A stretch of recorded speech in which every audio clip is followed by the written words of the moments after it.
you can't get in, we'll have to wait till afterwards. All right, the Fortress of the Foobs. Pete the Sock Man woke feeling sick. So this is a completely different story. This is uh, Tink and Janner and Lily's uncle, who was the throne warden of Anira before when the dad died, but then he went crazy somehow. Whoa, I'm getting crazy looks. Does the book make it worse? All right. Pete the Sock Man woke feeling sick. His arms were chained to his sides, and as they had been since his capture after the Rock Roach Gully. 4 days his mind had turned from madness to grief, and finally to a grim understanding of exactly who and where he was. He was aware of a creaking and salty smell and the sound of weeping. He blinked and looked around. He sat in the dank hold of a ship, and filthy water sloshed about his feet. All around him were people in chains. They weren't wrapped from head to foot like Pete, but their wrists and ankles were shackled to the walls of the hold. Most of the prisoners were children. Light slipped through the slats in the ceiling and fell on them like prison bars. Pete strained against his chains for the thousandth time, for the fangs had done their work well. He couldn't move an inch. In these moments, when his mind was clear, he knew who he was. He knew he was the throne warden of Anira. He knew he had been separated from his charges, his nephews and niece, the hope of the Shining Isle. His mind thrummed with words and stories and thoughts he ached to chase to their end with a pen and parchment. It had been a long time since he had held a quill.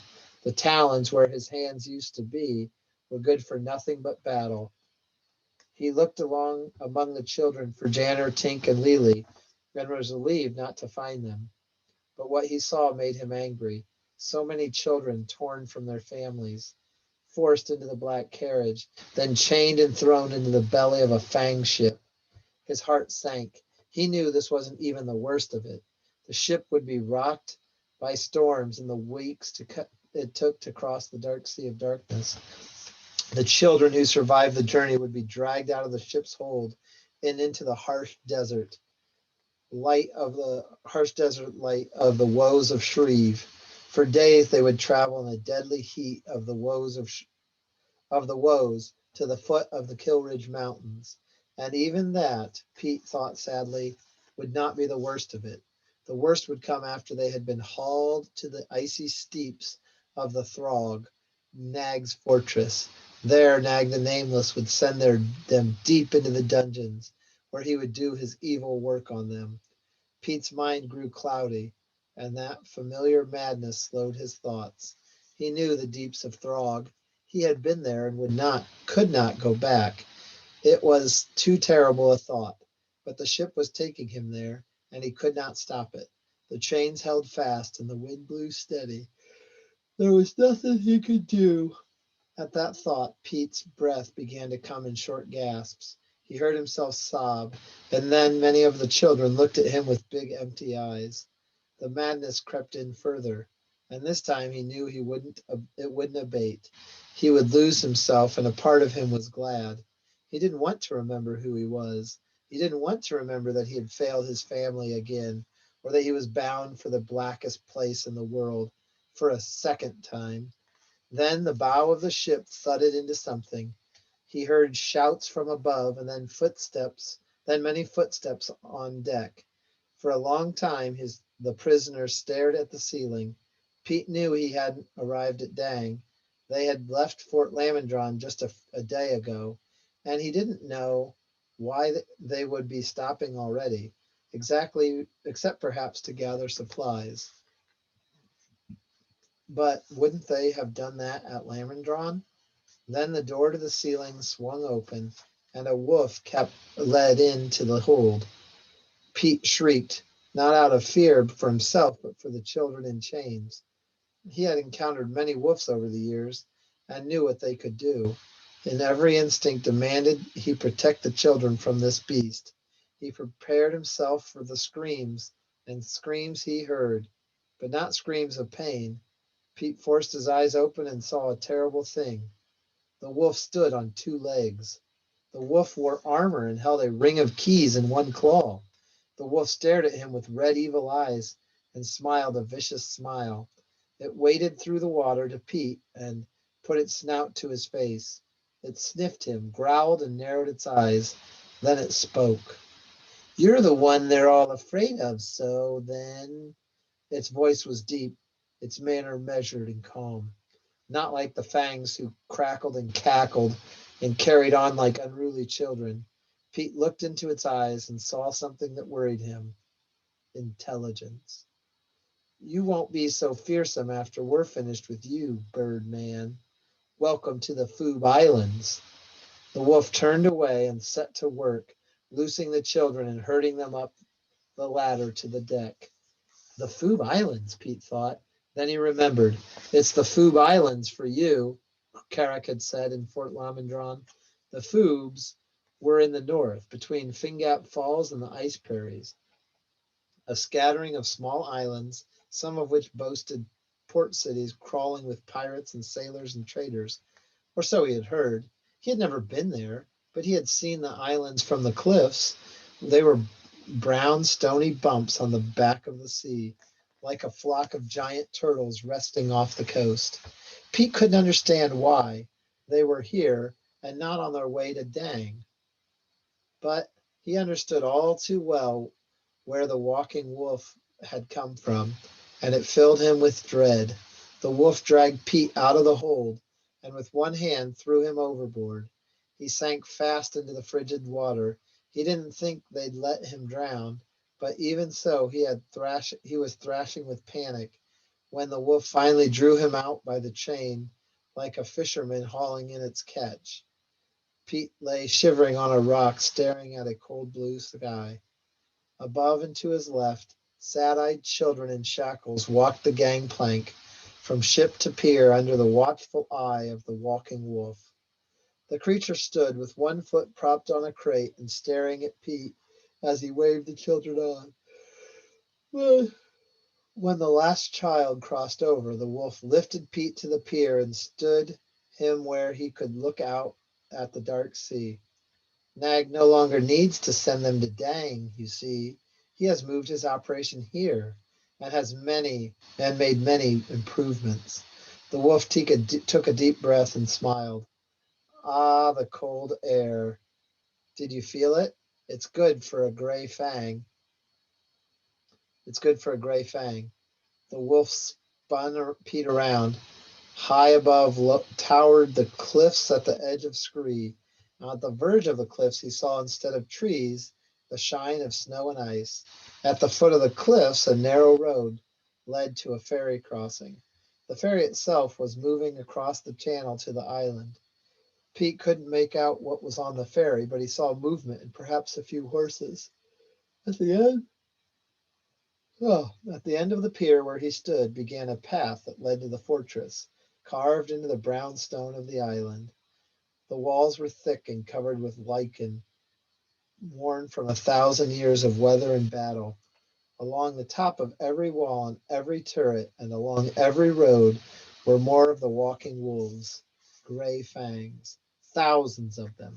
In fact, said the gray fang, we love the cold air so much that we're planning a visit to the ice prairies. Perhaps you've been there? They say it's beautiful and that many Screans over the years have made the journey. Don't you have some family on the ice prairies, Wing Feather? We'll be sure to greet them for you when we arrive. Could scarcely believe it, but it sounded like Poto had led the children and Nia to the ice prairies. They'd survived, but they weren't safe. They had no idea the gray fangs existed. Pete struggled and tried to speak through the chain stretched across his mouth. The gray fang didn't laugh or taunt the sock man. He just looked at him with those intelligent, evil eyes and smiled. Okay, chapter 50 is uh, the witch's nose. So we're going to figure out about the witch's nose. I'm just going to finish up some last minute attendance. You got Trent, Devontre, Crystal. Still waiting for everyone else that didn't call. The witch's nose. When Tanner woke from the next morning, the first thing he saw was a frazzled dove. Oh, it perched. Oh, wait, hold on 1 second. Guide a poultry, Miller's Bridge, and countless fangs. He knew the journey to the ice praise would be difficult, but he believed he was capable of making it alone. The fazzle dove oodled, and flapped away.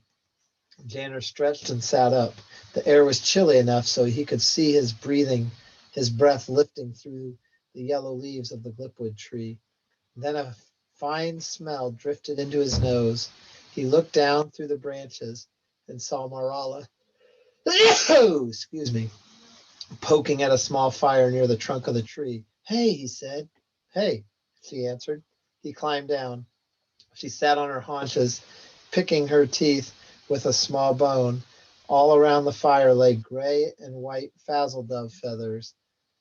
Mara pointed at a flat stone beside the fire where the remainder of the bird lay. Thanks, Janner said, and he meant it. The meat was hot and juicy, but there was too little of it. Is there any more? He asked when he had picked up the little bones. Um,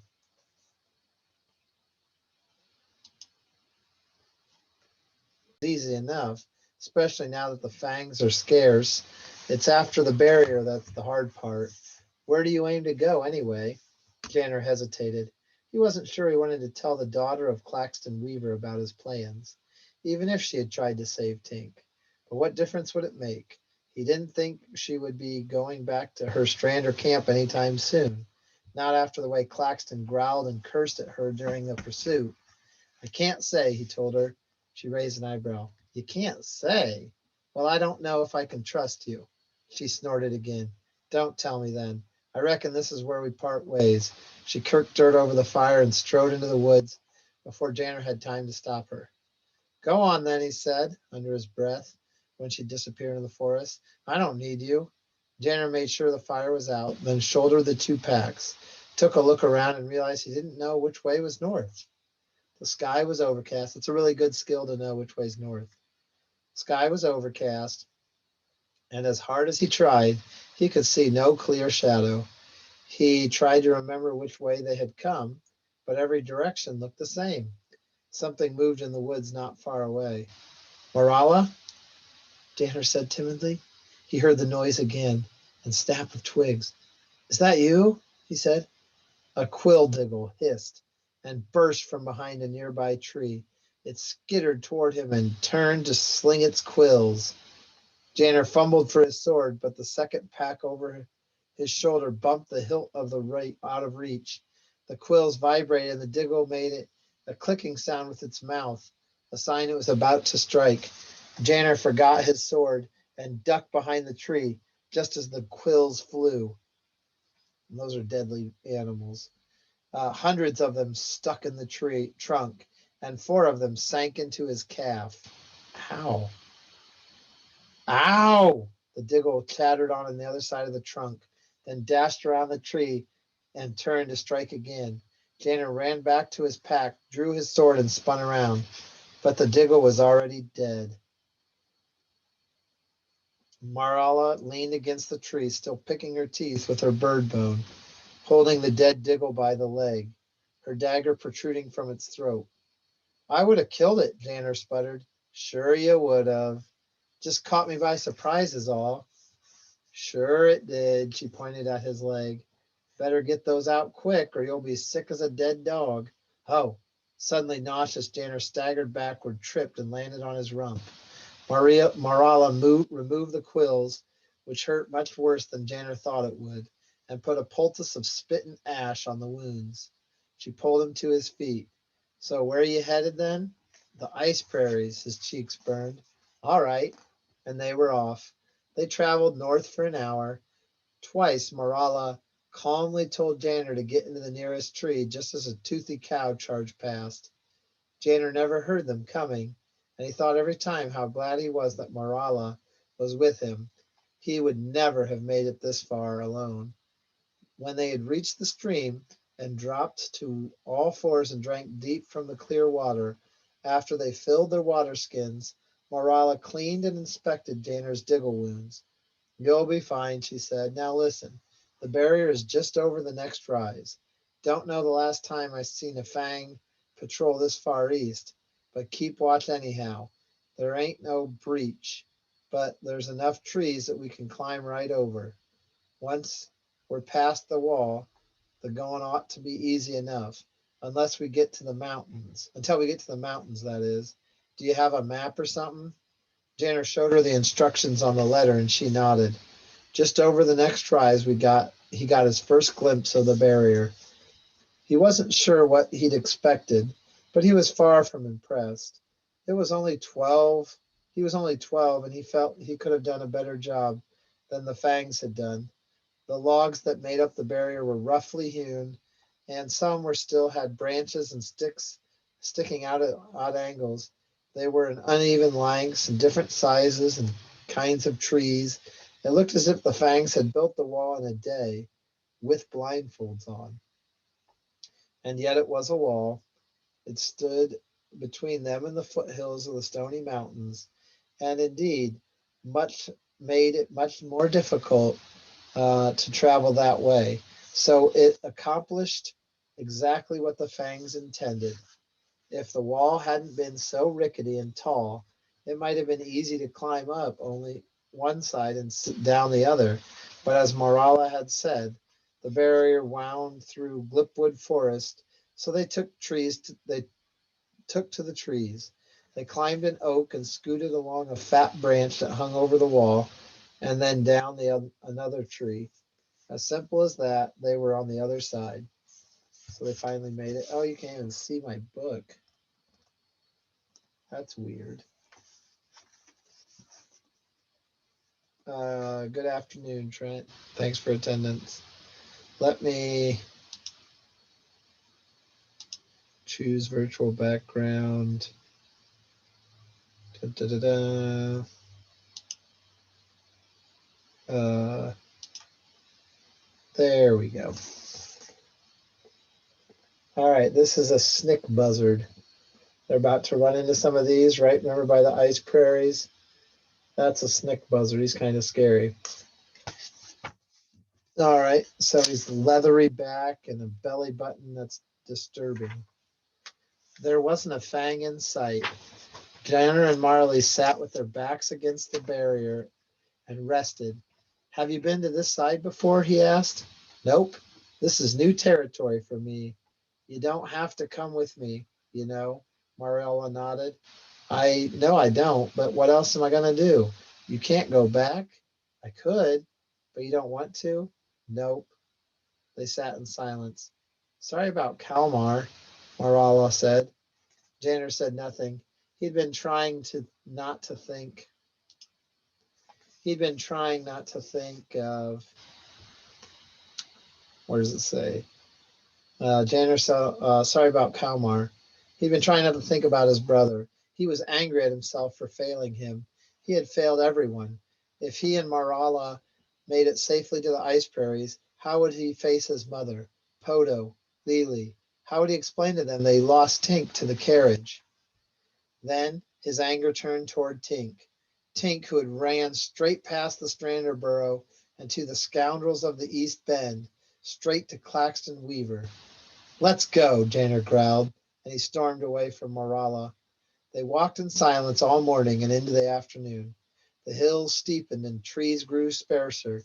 A north wind snaked over the land and howled at the children, as if warning them that they were unwelcome. The air grew colder and with every step, and Janner began to worry about keeping warm. The gray sky hinted at the coming winter, not to mention the cold north. They would have to find skins of or thicker clothing if they were to survive. Morala didn't seem concerned, however, which gave Janner hope that perhaps she knew something he didn't about finding warm clothing. She seemed to know a lot of things Janner didn't. Her dagger provided their food. Whenever a flabbit or thwap or diggle ran across their path, she flung her blade faster than Janner could blink. Each time they stopped so she could clean the meat and store it in a satchel until they stopped for the night. Once she grabbed Janner by the elbow to stop him. She held a finger to her lips and pointed at a slight depression in the ground. no bigger than a wagon wheel. She crept to the edge of the circle, slid her fingers beneath a sort of lid, and flung it open. With a great croaking and belching, an enormous, bumpy dig toad leapt from its nest and slopped away into the woods. Marala fell onto her back, howling with laughter at the look on surprise on Janner's face. Toward the end of the day, Janner and Marala climbed a slope that seemed to go on forever. The hill was barren but for the one leafless elm at the top. Marala pointed at the tree. It's a snick buzzard, she said. Janner wasn't sure he believed her at first. Nothing in the tree moved.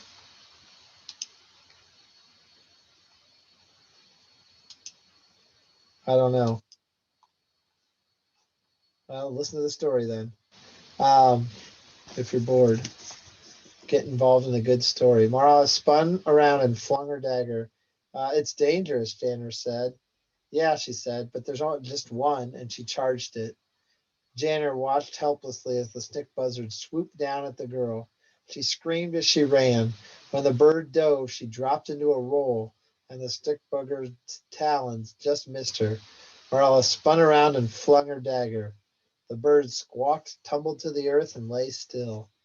Marilla brushed herself off, dragged the snick buzzard to the tree, and gathered branches for a fire. Janner shook his head and climbed the hill, wondering what other surprises Marala Weaver had for him. When when Janner topped the rise, he froze. Before him stretched the magnificent crags of the Stony Mountains. The snowy peaks jutted into the sky like shards of glass. Clouds gathered and poured through the passes like a slow-moving waterfall. Janner had never seen anything so big. He felt small and weak and a little dizzy. To the west, the mountains were smaller, and soft hills rolled at their roots. In the east, where Poto's note had told him to go, the way looked impassable. He saw nothing between him and those peaks but cracks and fissures and jagged cliffs.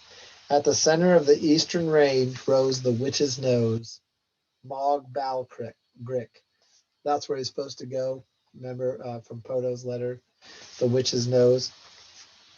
It towered above the other peaks and truly looked like the hooked nose of a witch from a child's scary tale. Once you get past Mog Balgrick, the land slopes away into the ice prairies. After that, your guess is as good as mine, read Poto's note. Um, Danner squinted at the pass to the left of the Witch's Nose. Make her help us, he said. That's where we're going. What? Said Marlowe from behind him. She had removed the head of the snick buzzard and was busy plucking its feathers before a crackling fire. Look, Janner said. She stood and looked north for the first time. Oh, she whispered. A gust of icy wind blasted the hilltop where they stood. And that ended the chapter. Dun dun dun. So while I do attendance, I've got a couple more people that did their attendance. Who was that? Braden Patterson, even though you didn't show up and do the work. Okay, so now we just have Alan, Alana, Anaya, Camilla, Dakari, Donick, Jyrene, Carson, Kimura, Misty, Quentin, Ruana left to do their attendance. So I'm about to mark you all absent if you don't want to be absent.